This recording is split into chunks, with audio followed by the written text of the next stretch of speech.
जय गुरुदेव, जय गायत्री माता। मैं आपके सामने पंडित श्री राम शर्मा आचार्य जी की एक बहुत अच्छी पुस्तक आपके सामने सुनाने जा रही हूँ, जिसका नाम है ब्रह्म दर्शक के लिए सेवा धर्म। ब्रह्म दर्शक के लिए सेवा धर्म। इसमें गुरुदेव जी कहते हैं कि प्रकांड विद्वता और अनुपम शास्त्रीय ज्ञान के कारण अनिमिषी को अक्सर महर्षि कहा जाता था। वे आश्रम में ब्रह्मचारियों का शिक्षण करते थे और अपने ज्ञान का निरंतर दान करते रहते। नागरिक आश्रम के लिए अन्नादि की व्यवस्था जुटा देते। एक दिन अनिमिषी के आश्रम में एक संत पधार और प्रार्थना की, हमें कुछ अन्न दान दें, जिससे निर्धनों भूखों के लिए सदा व्रत चलाया जा सके। ब्रह्म ऋषि ने कहा, श्रीमान, तेरे पास ज्ञान धन है, उसका ही दान भी करता हूँ। अन्न तो सीमित ही है, उसका दान मैं कैसे करूँ?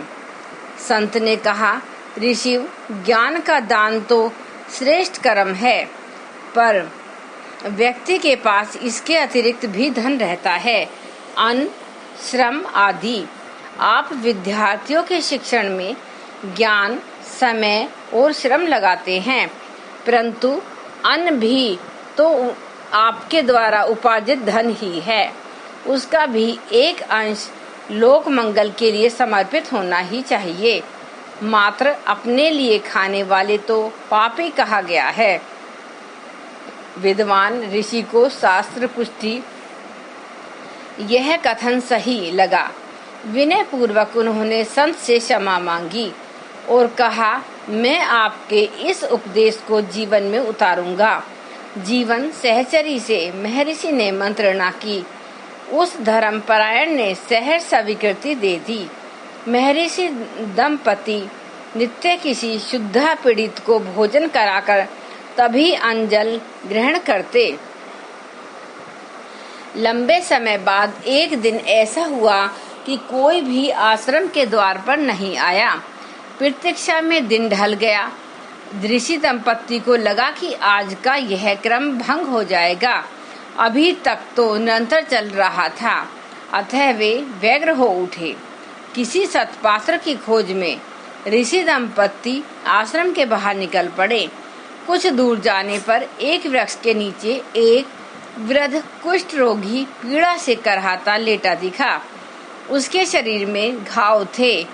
पीड़ा की अनुभूति से ऋषि की करुणा उमड़ पड़ी। वे वृद्ध के पास पहुँचे और आश्रम चलकर भोजन ग्रहण करने तथा सेवा का अवसर देने को कहा। पीड़ा भरे स्वर में वृद्ध ने कहा, आर्य श्रेष्ठ, मैं चंडाल हूँ, आश्रम में कैसे जाऊं? आप करुणा मूर्ति हैं, प्रभु आपका मंगल करे। आप कुछ बची कुची सामग्री यहीं भेज दें तो मैं खाकर तृप्त हो जाऊं। ऋषि की कोमल भावना नेत्र में अश्रुधार बनकर व्यक्त हो उठी। उन्होंने विनम्र एवं दृढ़ शब्दों में कहा, तात, हम ऐसी मिथ्या मर्यादाएं नहीं मानते जो मानवीय स्नेह सौजन्य में बाधा पहुंचाती हो। हम सभी एक ही परमात्मा के अंश हैं। हम में आप में कोई भेद नहीं। आप कृपा कर आश्रम चलें व हमें सेवा का अवसर दें। महर्षि दंपति की आग्रह को टाल पाना वृद्ध के वश में नहीं था।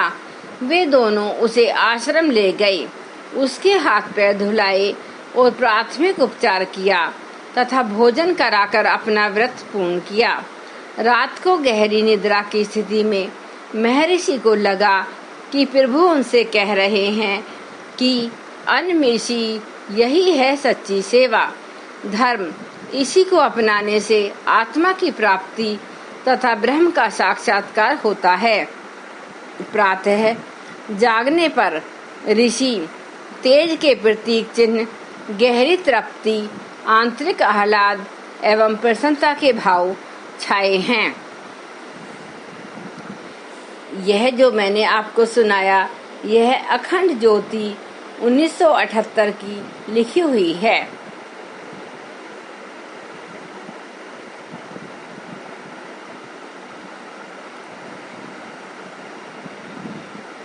धन्यवाद। एक बार गायत्री मंत्र हमारे साथ साथ। ओम भूर्भुवः सुवः तत्सवितुर्वरेण्यं भर्गो देवस्य धीमहि धियो यो न प्रचोदयात्। जय गुरुदेव, जय गायत्री माता।